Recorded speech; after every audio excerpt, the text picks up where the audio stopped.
நம் தேவனாகிய இயேசு கிறிஸ்துவினால் உங்களுக்கு கிருபையும் சமாதானமும் சந்தோஷமும் உண்டாவதாக. இன்றைக்கு நாம பார்க்கவிருக்கிற வேத பகுதி அப்போஸ்தலர் 11வது அதிகாரம் வசனம் 22, 23 பின்பாதி மற்றும் 24. Acts chapter 11 verse 22, 23 second half and verse 24. எருசலேமில் உள்ள சபையார் இந்த காரியங்களை குறித்து கேள்விப்பட்ட போது அந்தியோகியா வரைக்கும் போகும்படிக்கு பர்னபாவை அனுப்பினார்கள். கர்த்தரிடத்தில் மனநிர்ணயமாய் நிலைத்திருக்கும்படி எல்லாருக்கும் புத்தி சொன்னான். அவன் நல்லவனும் பரிசுத்த ஆவியினாலும் விசுவாசத்தினாலும் நிறைந்தவனுமாயிருந்தான். அநேக ஜனங்கள் கர்த்தரிடமாய் சேர்க்கப்பட்டார்கள். இந்த வசனங்களோட பின்னணிக்கு போகிறதுக்கு முன்பாக பர்னபா என்பவரை குறித்து பார்க்கலாம். இந்த பர்னபாவை பத்தி அப்போஸ்தலர் 4வது அதிகாரம் 36வது வசனம் 37வது வசனம் நமக்கு சொல்லுது.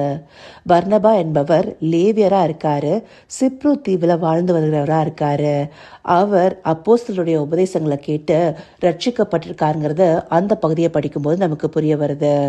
அவர் தன்னிடத்துல இருந்த ஒரு நிலத்தை விட்டு அப்போஸ்தலருடைய பாதத்துல வைக்கிறத அந்த வசனங்கள் நமக்கு காண்பிக்குது. அது மாத்திரம் இல்ல, அவர் ரட்சிக்கப்பட்டு சீஷர்களுக்குள்ளார சேர்க்கப்பட்டிருக்காரு, எருசலேம்ல வாழ்ந்து வந்திருக்காருங்கிறது அப்போஸ்தலர் 9வது அதிகாரம் 26வது வசனம் 27வது வசனம் வாசிக்கும் போது நமக்கு தெரியுது. அங்க எருசலேமுக்கு சவுல் வந்து அங்க இருக்கிற சீஷர்களோட சேர்ந்து கொள்ள பார்க்கிறாரு. ஆனா சவுளுடைய முந்தைய நடவடிக்கைகளை அறிந்தவங்க அவரை சீஷர்னு நம்பாம சேர்த்து கொள்ளாம இருக்கிறாங்க. அப்போ பர்னபா அவரோட பேசி அவரை அவங்களிடத்துல சேர்த்து கொள்வதற்கு உதவி செய்யறாரு. இப்படியாக பர்னபா எருசலேம்ல இருந்த ஒரு சீஷன் நமக்கு தெரியுது. இப்போ இன்றைக்கு நாம பாக்குற இந்த 22வது வசனத்துல எருசலேம்ல உள்ள சபையார் எல்லாரும் இந்த காரியங்களை குறித்து கேள்விப்பட்ட போதுன்னு சொல்லியிருக்காங்க. எந்த காரியம்னு சொல்லிட்டு இந்த வசனத்துடைய பின்னணியை பார்க்கும்போது நமக்கு தெளிவா புரியும். இந்த அதிகாரத்துடைய துவக்கத்துல விருத்த சேதனம் உள்ள விசுவாசிகள் பேதுருவை பார்த்து எப்படி அவர் புறஜாதிகளுக்கு சுவிசேஷத்தை பிரசங்கம் பண்ணி அவங்கள ரட்சிப்புக்குள்ளாக்கியிருக்காருங்கிற விவாதத்தை வைக்கிறாங்க. அதற்கு பேதுரு அவங்களுக்கு தெளிவான ஒரு விளக்கத்தை கொடுக்கிறாரு. அவர் கண்ட தரிசனத்தையும் யோப்பா பட்டணத்திலிருந்து அவர் பெற்ற அழைப்பையும் அங்க போய் கொர்நேலியையும் மற்ற புறஜாதி மக்களுக்கும் சுவிசேஷம் அறிவித்த போது பரிசுத்த ஆவியானவரால அவங்க முதலாவது நிரப்பப்பட்டதை சொல்றாரு. இதை கேள்விப்பட்ட போது அவங்க எல்லாரும் ஆச்சரியப்படுறாங்க. அப்படியாக 18வது வசனத்துல, அப்படியானால் ஜீவனுக்கு ஏதுவான மனம் திரும்புதலை தேவன் புறஜாதியாருக்கும் அருளி செய்தார் என்று சொல்லி தேவனை மகிமைப்படுத்தினார்கள்னு சொல்றாங்க. இப்படியாக அப்போஸ்தலர் 10வது அதிகாரத்துல தான் தேவன் புறஜாதியாரையும் ரட்சிக்க விரும்புறாருங்கிறத பேதுரு உணர்கிறாரு. இத பேதுரு எல்லாருக்குமே விவரிச்சு சொல்றாரு. அந்தபடி புறஜாதியரையும் ஆண்டவர் ரட்சிக்க விரும்புறாருங்கிறத அறிந்த பிற்பாடு யூதர்களுக்கு மாத்திரமே சுவிசேஷத்தை அறிவிச்சிட்டு இருந்தவங்க மற்றவர்களுக்கும் அறிவிக்கணுங்கிற முனைப்போடு செயல்பட ஆரம்பிக்கிறாங்க. இதற்கு பிற்பாடு இருக்கிற 19வது வசனத்துல இருந்து நம்ம பார்த்தோம்னா அது தெளிவா புரியும். சுவிசேஷ வசனத்தை யூதர்களுக்கே அன்றி மற்ற ஒருவருக்கும் அறிவியாமல் பெனிக்கே நாடு, சிப்ரு தீவு, அந்தியோகியா பட்டணம் வரைக்கும் சுற்றி திரிந்தார்கள்னு போட்டிருப்பாங்க. அப்படியாக இதுவரைக்கும் யூதர்களுக்கு மாத்திரம் சொல்லி வந்தவங்க இதற்கு பிற்பாடு புறஜாதியாருக்கும் சுவிசேஷத்தை அறிவிக்க ஆரம்பிக்கிறாங்க. அப்படி அவங்க அறிவிக்கும் போது சிப்ரு தீவு, அந்தியோகியா பட்டணத்துல இருக்கிற கிரேக்கர்களுக்கும் சுவிசேஷத்தை அறிவிக்கிறாங்க.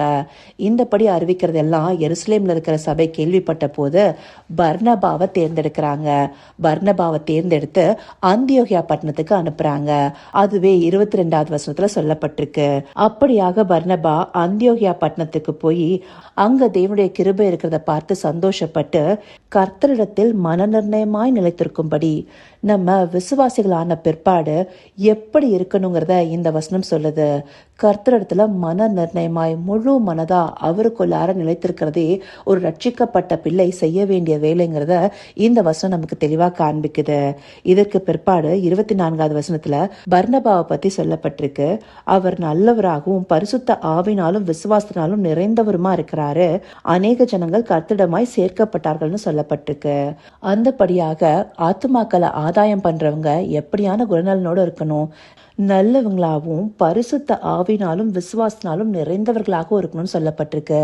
ஒரு இடத்துல பரிசுத்த ஆவியோட நிறைவு காணப்படும் போது, ஒரு இடத்துல பரிசுத்த ஆவியின் நிறைவும் விசுவாசமும் காணப்படும் போது அவங்க இயற்கையாகவே நல்லவர்களாக மாற ஆரம்பிப்பாங்க. ஏன்னா அவங்க தேவனை பற்றும் நல் மனசாட்சியை உடையவர்களாக இருப்பாங்க. அப்படியாக அப்படியாக அந்த நற்பண்பு அநேகரை தேவனுக்கு நேராக ஆதாயப்படுத்தக்கூடிய விதமாக இருக்கு. அதனால்தான் அநேக ஜனங்கள் கர்த்தரிடமாய் சேர்க்கப்பட்டார்கள்னு சொல்லப்பட்டிருக்கு. இப்படியாக பர்னபாவினிடத்திலிருந்து நாம சில காரியங்களை கற்றுக்கொள்ள முடியுது. ஆத்தும ஆதாயம் செய்வதற்கு முதலாவதாக நமக்கு ரட்சிக்கப்பட்டு கர்த்தருக்குள்ளார மன நிர்ணயமாக நிலைத்திருக்கிற தன்மை வேணும். அதே போல பரிசுத்த ஆவினாலும் விசுவாசனாலும் நிறைந்தவர்களாக காணப்படும் போது அநேக ஜனங்களை தேவனுக்கு நேராக நம்ம ஆதாயப்படுத்த முடியுங்கிறத இந்த வார்த்தைகள் நமக்கு காண்பிக்குது. இதை அறிந்தவர்களாய் கர்த்தரிடத்துல மன நிர்ணயமா இருந்து அநேக ஆத்துமாக்களை அவருக்கு நேராக ஆதாயப்படுத்தணுங்கிறதே தேவன் நம்மிடத்துல இருந்து எதிர்பார்க்கிறாரு. அதற்காக அவர் நோக்கி பார்ப்போமா? கர்த்தாவே, தேவாதி தேவனே, உமக்கே இந்த வேலை நன்றி செலுத்துகிறோம் ராஜா. அப்பா, இந்த வேத பகுதிகள் மூலமாக பர்னபா என்னும் சீஷருடைய குணநலங்களை காண்பிச்சு நாங்க எப்படி இருக்கணுங்கிறத எங்களுக்கு கற்பிச்சு கொடுத்திருக்கீங்க தகப்பனே. ஆம் ராஜா, அவர் எப்படி நல்லவரும் பரிசுத்த ஆவினாலும் விசுவாசத்தாலும் நிறைந்தவராக காணப்பட்டாரோ அந்தபடியாக உம்மால் ரட்சிக்கப்பட்டவர்களாய் நாங்கள் பரிசுத்த ஆவியிலும் விசுவாசத்திலும் நிறைந்த நற்குணங்களோடு காணப்படணும் தகப்பனே. அப்படியாய் இருக்கும்போது அநேக ஆத்துமாக்களை உமக்கு நேராக நாங்கள் ஆதாயப்படுத்த முடியுங்கிறத இந்த வார்த்தைகள் மூலமாக காண்பிச்சிருக்கீங்க தகப்பனே. இந்த நற்பண்புகள் எங்களிடத்துல காணப்பட உம்மை நோக்கி பார்க்கிறோம் தகப்பனே. நீர் எங்களை தயவாய் நடத்தியர்லுங்கப்பா. அப்படியே நீங்க செய்ய போகிற கிருபைக்காய் நன்றி. சகலவித துதி மகிமை கனம் யாவும் ஒருவருக்கே செலுத்துகிறோம். இயேசு கிறிஸ்துவின் மூலமாய் வேண்டிக் கொள்கிறேன் பிதாவே. ஆமேன், ஆமேன்.